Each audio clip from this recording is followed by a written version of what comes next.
I just felt that I also wanted to give a background. I don't know if Vince has kind of explained a little bit. So that last year, July, the youth questioned why they should do the Sabbath, why they can't do certain things. I mean, it's understandable you're a teenager and you want to go partying or you want to go hanging out with friends or whatever the case may be. And so Nick did actually a teaching on the topic, and as I was going further into the studies, I was like, I also myself, he brought up some scriptures that I didn't know, and I went and studied them myself. And I received a word from the Father saying that you need to share, you need to explain to the people or help them understand the foundation of the Sabbath. You need to help them see why Shabbat is very important. And yeah, a year later, the Father, I did this document, importance of Shabbat, hoping not to glorify myself, but at all, in no means, but to always glorify the Father, And as it says there, if you've read the document, I used various scriptures because there was certain meaningful words that appeared in various scriptures. So I used the NLT, the NKG, the New King James, the Complete Jewish Bible. Yeah. So I'm standing here today not as Shawnee teaching you the topic. I want to know from you guys, what do you need help with understanding? But before I go there, I found something really cool about the Paleo-Hebrew of Shabbat, and I wanted to share that with you guys because it's not in my document. So, the shin, the bet, and the tav. Version 2. Yes, version 2 good for me. So the shin represents separation. The bet, as you know, Vince, we've been discussing this also on Sundays, is the house, and the tav, the sign of the covenant. So what I found really cool is the Father saying, you're my separate people who will dwell in my house, and I'll return you to my covenant.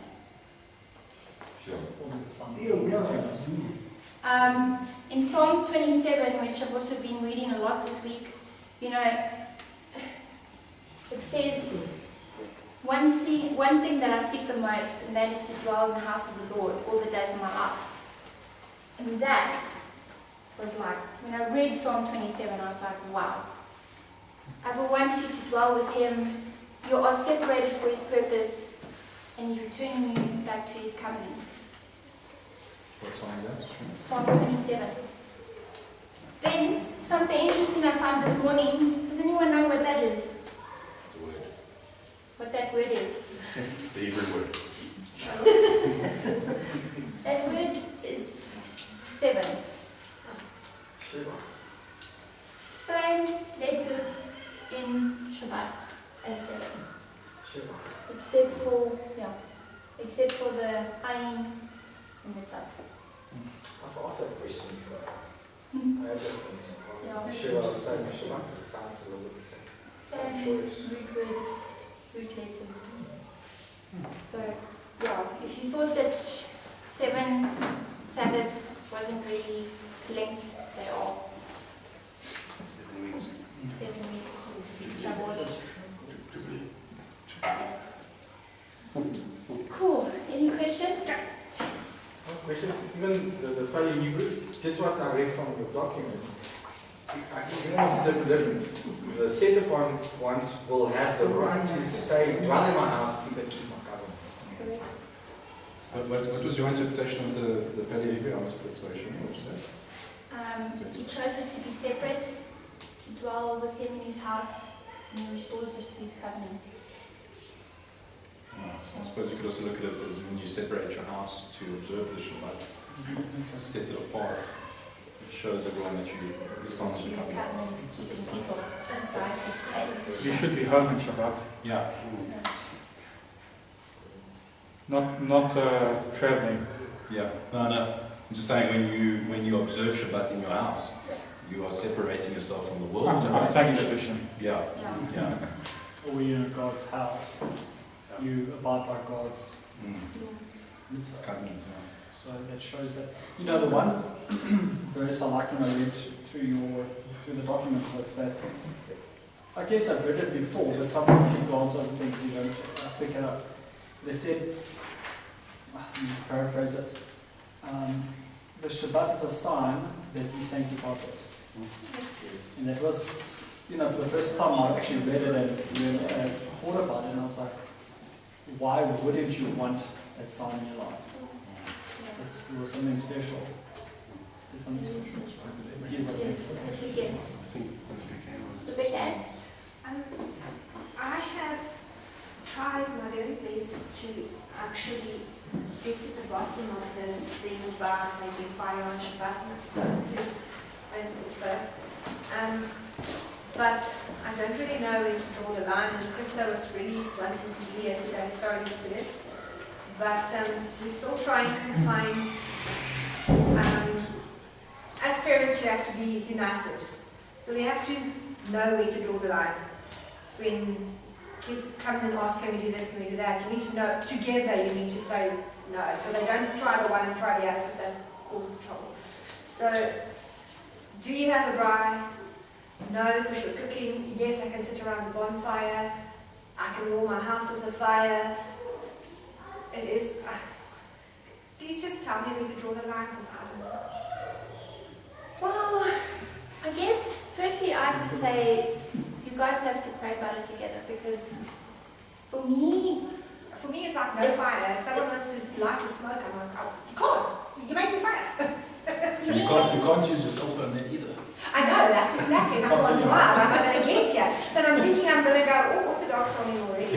Well, think of it this way. I mean, Exodus 35-ish, very that verse. No kindling or fire. Exodus 35, the whole context talks about, and the chapters before and after talk about the building of the Mishkan, tabernacle. To the point where Abba himself says, you need to stop what you're doing on the Sabbath day, and rest.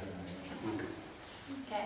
I'm not saying that there weren't sacrifices, because you'll note in Numbers 28, verse 9 to 10, there's Sabbath offerings that take place. But remember also previous chapters talk about where that fire that they had in the Mishkan was a holy fire, and it never went out.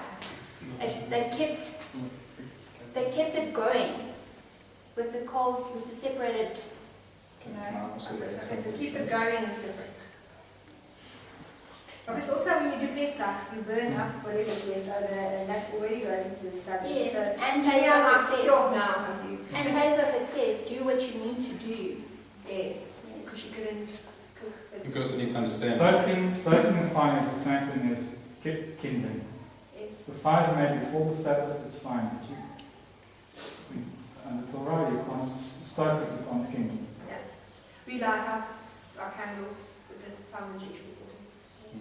I try as well. But I've gone to the point where we lit a candle before the sun went down. We drove in with a car with a candle to Opa's house to go and have something.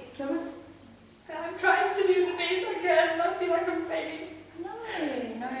I have to just ask though, I mean, is lighting a candle, you see, But it brings the vision in the house. It's the enemy, I know. lighting a candle for me, I mean, when I do my Shabbat meal, okay, you all know I do a Shabbat meal. I know that's a traditional thing, and I light candles. I light candles because it reminds me that Yeshua is my light, and he reminds me to be the light of the world. And he sanctified me, he set me apart. So to me, I don't see that as work, because you're just lighting a candle. Making a fire, getting the wood, getting the coal, that's more work. No, but it's The lighting of the candles is not a mitzvah in the Torah. Yeah, I know It's a that. tradition I know that came from that. Babylon. The woman from Babylon brought it with her. So we cook the day before, but now can we keep the food up? I think these silly things, and I just want to go home with a clear-cut answer and to say, listen, this is what I believe is the right thing to do. Because I know it will put everybody at ease, but I'm scared that I'll make a mistake. Can I add something? But you went through this. No, I think you actually nailed it when you said, you're not running around cutting down trees to make firewood, to actually, that's work. So the fire thing, I mean, that's also a question on my mind. And I think it just comes down to how you sort of perceive it as well, because, for me, I'm not going to light a fire. I'm not going to have a braai on Shabbat, even though it was within the context of the Mishkan. I'm not going to take that chance. It's a pleasure fire. Yeah, so I'm not going to have a braai. I don't light a fire in my fireplace. We don't cook food, so we cook the night before, and we have banana bread and stuff like that for lunch, and then you have your breakfast, normal cereals for breakfast, and then you go and you can cook something after Shabbat. So I think you can just take those three things. I think that's a good start. I don't think you should go down a long, deep rabbit hole about, well, technically electricity is fire, because then we're going into legalism Yeah. as well. And then you're worried. I've already been accused of that. Yeah, you're very then worried about every bit of fire and spark that you make. I don't know, Oh, my spark car, there. and I It's was going to get a horse. don't get caught in it. Yeah. You know me, I will. The animals must rest on the Sabbath.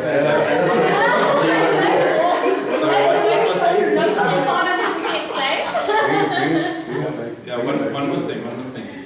Were you worried about making mistakes? We all made mistakes. We were laughing last night because the first time I celebrated Pesach or whatever, I left the space for Elijah. Huh? We all. It's a Jewish Seder, it's a step. tradition. Yeah, it's part of the tradition, but it's a step that you take, and just follow those three simple things. Don't laugh, I brought the smiley. We know we were talking about. Yeah. Don't laugh. Anyway, Regan had something you wanted to add. Yeah, really. I think we easily lose the whole point of it. What is the point of Shabbat? Why did they put the man to death? It was because he deliberately went against. Was it so much as picking up wood, or was it his heart attitude about it? Besides what God said, I've just seen him on Mount Sinai, God giving Moses the commands, knowing what was instructed, and he deliberately, his heart attitude was totally against God's commandment. If I fill up, if I look at my tanks empty and I'm driving, I'm like, oh, I need to get to this place, but you know what, tomorrow Shabbat, but it's fine, doesn't matter, let me go fill up my tank. Then my heart attitude is really wrong. If I want to please my Father, I'm going to say, let me prepare before. So tomorrow, yes, I can light my car, there's going to be a flame, but it's physics. God created physics. God created these things. It's not that, it's the heart attitude. The heart attitude behind your reasoning. I don't want to make those people work on Shabbat because what lights am I shining? Yeah, that's true. If I may, I would love to read this portion in Exodus 16 because, yes, it talks about the food preparation, but I think it talks about so much more. Okay? It says here, I'm reading from Exodus 16, verse 23. This is what the Lord commanded. Tomorrow will be a day of complete rest, a holy Sabbath day, set apart for the Lord. So bake or boil as much as you want today. So I just put here in brackets, being the 6th day, and set aside what is left for tomorrow. So they put some aside until morning, just as Moshe had commanded. And in the morning the leftover food was wholesome and good, without maggots or odor. Moses said, eat this food today, for today is a Sabbath day dedicated to the Lord. There will be no food on the ground today.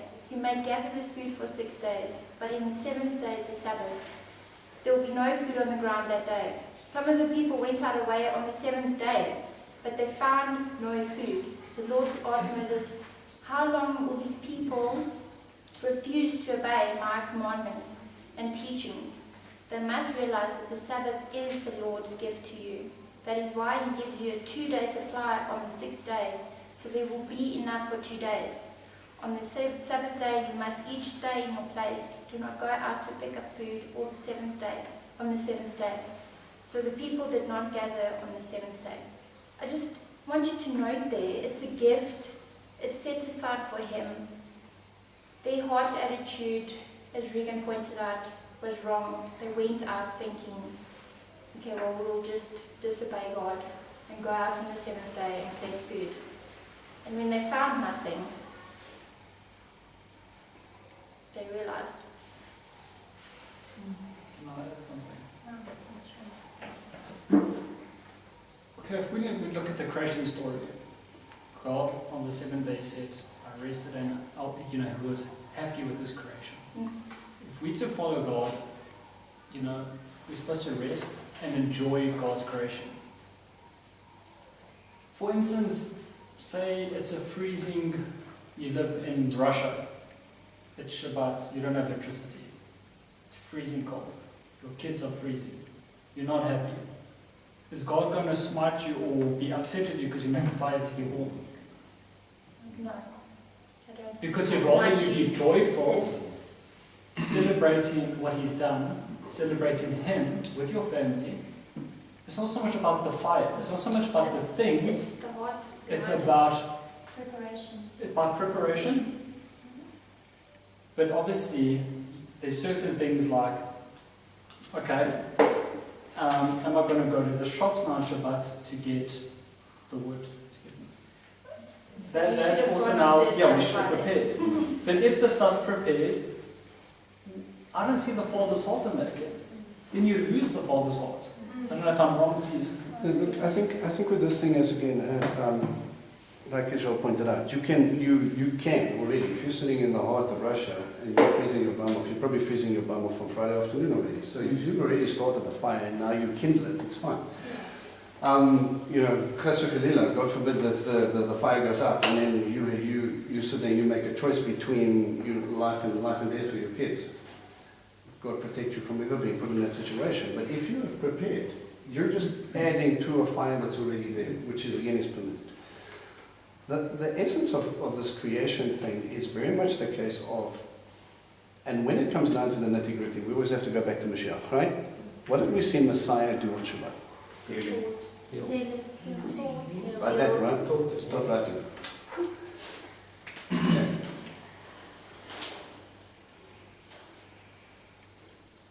So, we found him, okay, where did he teach? Okay, so? Synagogue. Synagogue. Go Bills. And we got you, Shoni, don't worry. I feel it. Shoni's my people. Alright, so he taught and he was found in the synagogue. So he was already telling you something about him. Okay, so let's go. He healed. What else did he do? He picked grain with his disciples. He was grain. No, they were just hungry. Yeah, it was, what did Go they back to do? the break. They were hungry. And then They they cleaned picked the the body. field. They cleaned. They cleaned. Yes, that was on the Sabbath. Yeah. It's more of the Sabbath because He gave it.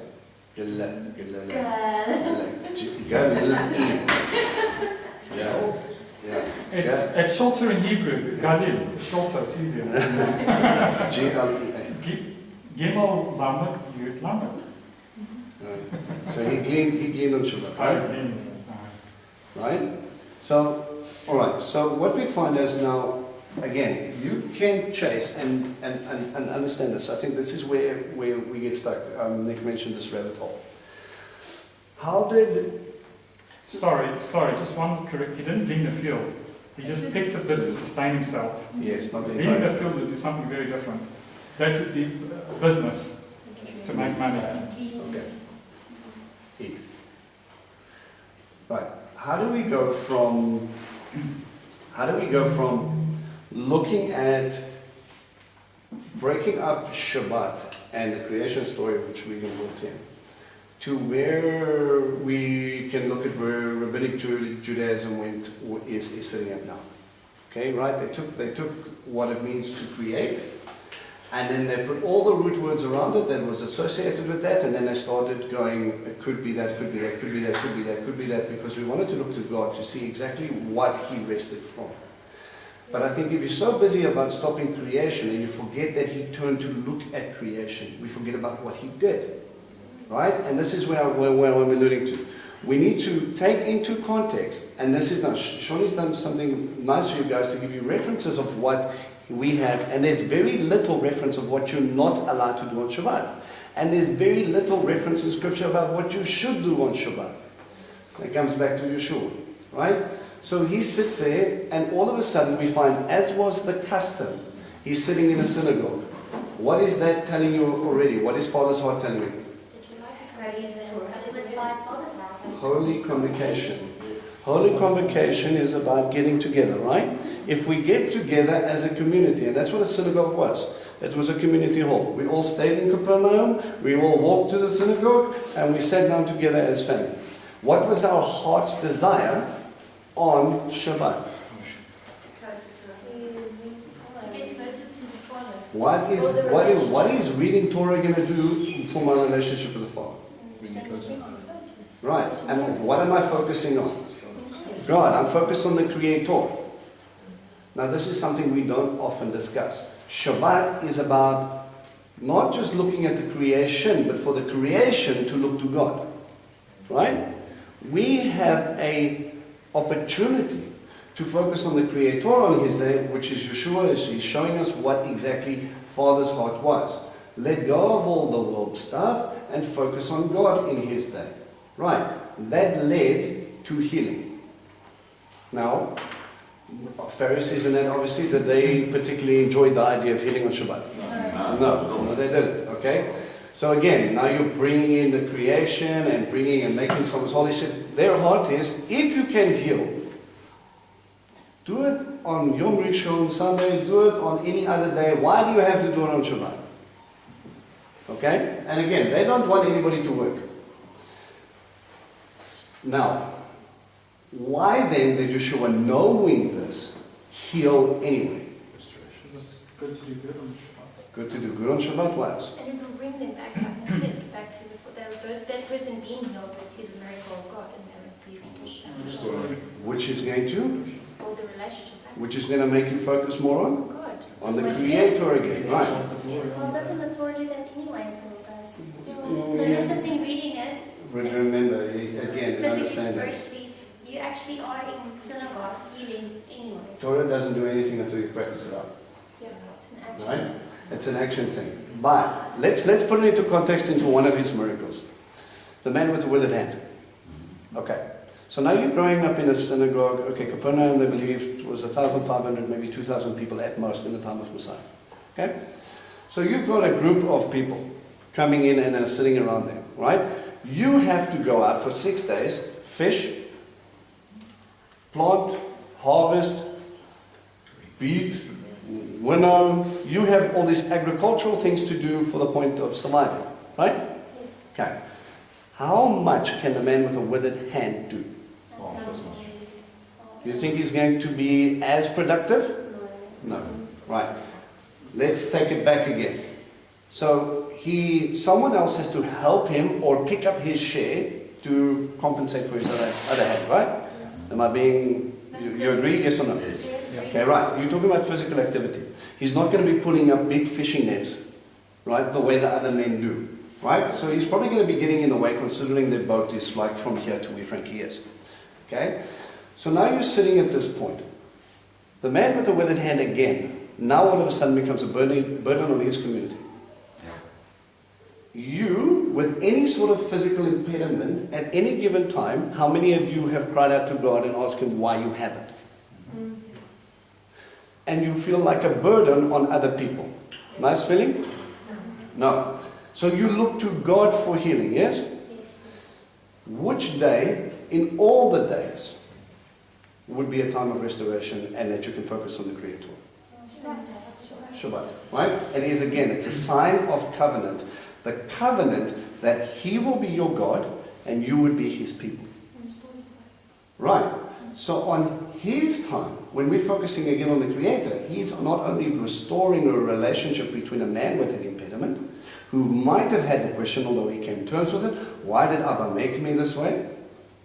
And you're talking to a guy who's had to deal with this most of his life. Okay, you guys know I don't sweat. Right? They came with a whole host of other things when I was growing up. Why did God make me different? I couldn't do things that other kids do because they're scared I would overheat and literally die. That's my problem. But I asked the question, I come to terms with the fact that God made me this way because He chose to. Right. With the withered hand, okay, I come to terms with it, but I still maybe feel like a bit of a burden. I have a physical problem. Now, if we're going to go harvesting and say, no, we stay in Israel and it's 48 degrees, I love you, but I ain't going to be there. I'm going to be in the aircon room, sitting there, and I will do whatever I possibly can, but I won't be able to be out there with you. Okay? Physically, very, very difficult for me. And you have all of this response, and you see all these guys working, you see all these guys doing all this thing, and it's tiring, hard work. And all you can do is say thank you, because everybody else has to pick up your slack. Yeshua, God hearing this man's heart, in a time where He didn't do it outside of the synagogue, He did it in the synagogue. As a community, we understand Him, we understand why we do things, we understand why we're helping Him, we're in this together. And then He goes, stick out your hand. How much did it mean for that man? First of all, I can help. I'm no longer a burden. I can climb in and do what I've always wanted to do. I'm no longer someone who gets in the way. Right? Then, as well as that, as a community, we should have been glorifying God, because not only did we see a miracle, not only did we see a miracle on His day, but again, our brother was brought back in so that he doesn't have to feel that way. And we miss it, because we're so busy on the do not. They should also recognize where they came from. Right, he's pointing to the Mashiach. The Mashiach chooses out of all space and time to sit in their synagogue at that time talking to this man one-on-one and says, we're going to do something cool. Hold on to your skirts, boys and girls. This is who I am. And as the people who are in charge of the synagogue look to this man who's obviously a prophet and go, tell the community, look, don't bug him on Shabbat, he's resting, please come back later. And we actually read into the text that it says they waited until nightfall and then many other people came. Yeah. So again, what are we looking to? What is the point of? The Creator. Right. So we have a couple of things that we use as a baseline. God says, and Shawnee very well just brought you back to the essence of that verse. It is a gift to you. It is a holy convocation that we can focus on Him. This is our day to focus on the Creator. Right? It is a time of rest for you. Where He tells you to forget about the world, forget about the food, prepare a little bit the time before, and just enjoy the fact that you don't have to run around like headless chickens worrying about 3 meals or 4 meals or 5 meals, worrying about your kids, worrying about this, worrying about that, and the only thing that you get to do is you can sit down and you can read or spend time in His Word. That is a gift. Right? How many of us before, when we start asking the questions, saying, how often have you read your Bible? The response is, I just don't have time. And then he says, one day a week you stop everything and then you come and sit with Daddy and we'll have that discussion about time. You've got 24 hours. Do you want to get to know me? This is a time when I stop everything and I give to you. And if you are going to be sitting there looking at all the do nots, you miss me. Right. Let me just bring you into one illustration. Go on. Finish. We all have children.